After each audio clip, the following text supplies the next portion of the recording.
안녕하십니까. 오늘 2022년 5월 26일 목요일 인사드립니다. 증산상제 성회를 찾아서에 앞서 증산상제 집사에게 보내지는 서신을 소개하고자 합니다. 해가 달이 지나 이미 보름인데 그리움이 더욱 간절합니다. 엎드려 생각하건대 새해에 정사의 바른 조사에 붙이고 싶습니다. 잘못된 인사 추천에 희망하는 청원에서 들어줄지 여부는 아직 알 수는 없습니다만 이러나 저러나 해방의 날 기약이 또한 늦어지면서 모든 것에 구애의 단서가 되니 어찌 조심 안 할 수가 있겠습니까? 집회의 날을 잡은 것은 아무튼 제가 나서서 서로 상의하여 날을 정하기를 기다리는 것이 어떻겠습니까?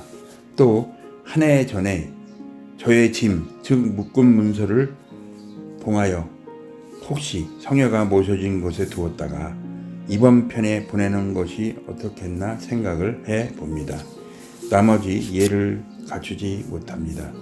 무인년 정월 보름날 1938년 1월 15일 원형 사제 올림. 그러면 증산상제 성회를 찾아서 가보겠습니다. 딸인 강수님 측근들도 증산상제의 성회를 찾아 나선 것 또한 어떤 신비감이 적용되었기 때문에 작용이 된 것으로 보입니다. 헛걸음을 한 강수님은 집으로 돌아오자마자 밤을 지새가며 다시 허공 기도를 시작합니다. 성부를 만들어 복을 구하는 이와 성부의 제 강림을 고대하는 사람들이 수백만을 헤아려오나 성부의 핏줄을 받은 몸으로 아직도 옥체를 찾아 모시지 못하여 한스럽습니다. 어둠의 풀 덤불 속에 계시게 하였사오니 어찌하여 편히 하루 늘 잠을 편히 잘 수 있사오리까.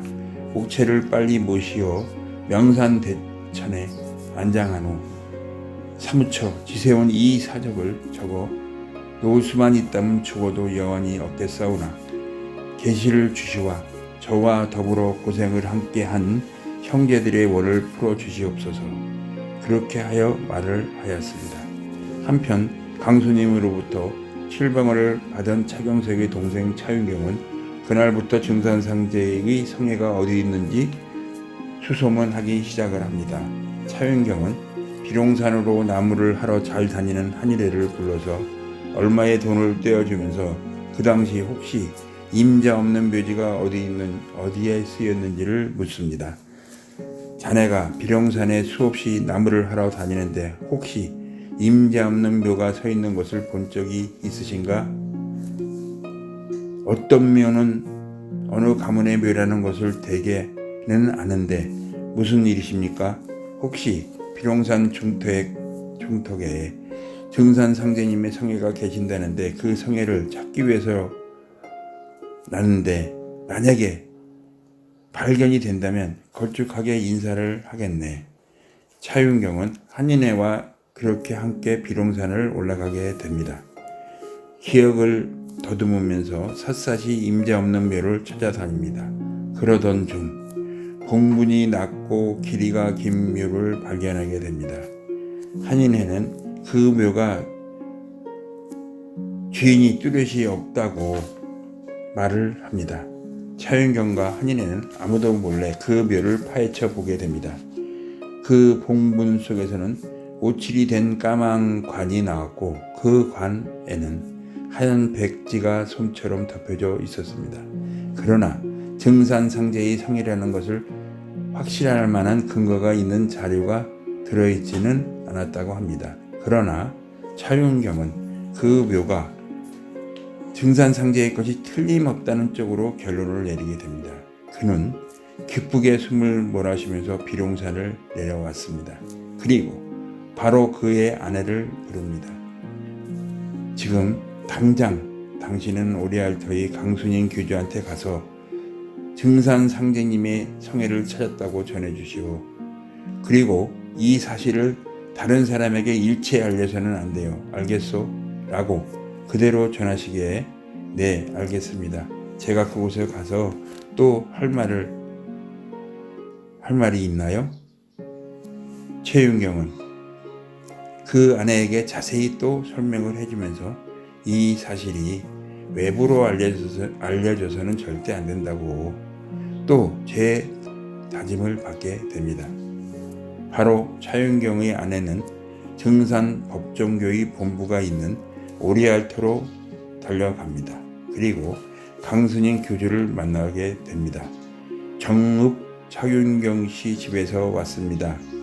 제 남편이 증산 상제님의 성애를 찾았다고 합니다. 정말로 찾으셨습니까? 그 당시 그 산을 자주 오르내리면서 나무를 하러 다니는 한인회라는 사람과 함께 비밀리에 찾아냈다고 합니다. 정말 수고하셨습니다. 그런데 제 남편이 만약에 보청교 문중이나 차씨 집안에서 이 사실을 알게 되면 큰일 나므로 아무도 모르게 성애를 모셔가야 된다고 말씀을 하셨습니다. 그리고 만약에 이 사실이 알려지게 되면 우리 가족은 그곳에서는 절대 살 수가 없게 되니 그럴 때를 대비하여 우리 가족을 혹시 오리알토로 이사 가서 살게 해주셔야 된다는 말까지 전해 달라고 했습니다. 이런 조건이 들어주신다면 성애를 인도해 드리겠답니다. 네, 알겠습니다. 내가 그 조건을 지킨다고 전해 주시오. 남편이 하는 말씀이 2월 27일에 은밀히 성애를 모시고 온다고 하니 그때 맞춰 마중을 나와 달라고 하였습니다. 차윤경 아내의 말은 강순인 교주로서 큰 행운을 가져다 준 말이었습니다. 그런데 여기서부터 문제가 발생합니다.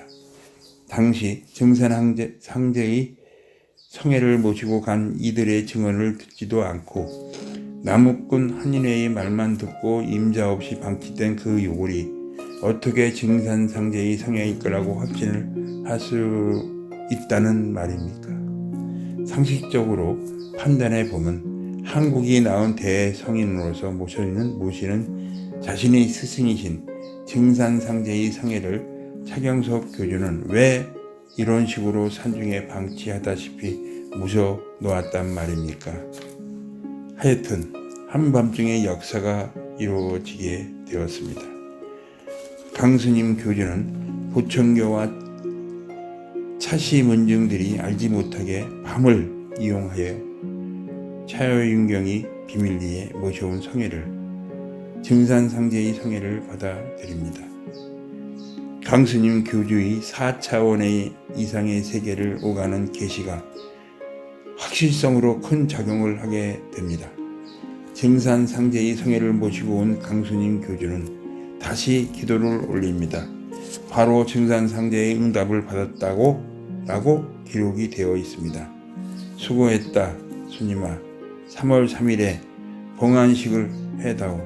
그렇게 하여 대흥리 뒷산에 모셔 있던 증산상제의 성애를 딸 강수님에 의해 공개된 장소인 동국 성전으로 돌아왔고 그렇게 봉안식이 올려지게 됩니다. 오늘은 여기까지 하고 이어서 모셔온 이후에 계시를 받아서 행동을 옮기는 그 내용을 내일 체크해 보기로 하겠습니다. 오늘도 마무리 하루 잘 하시길 기원 드리며 이만 줄이겠습니다. 감사합니다.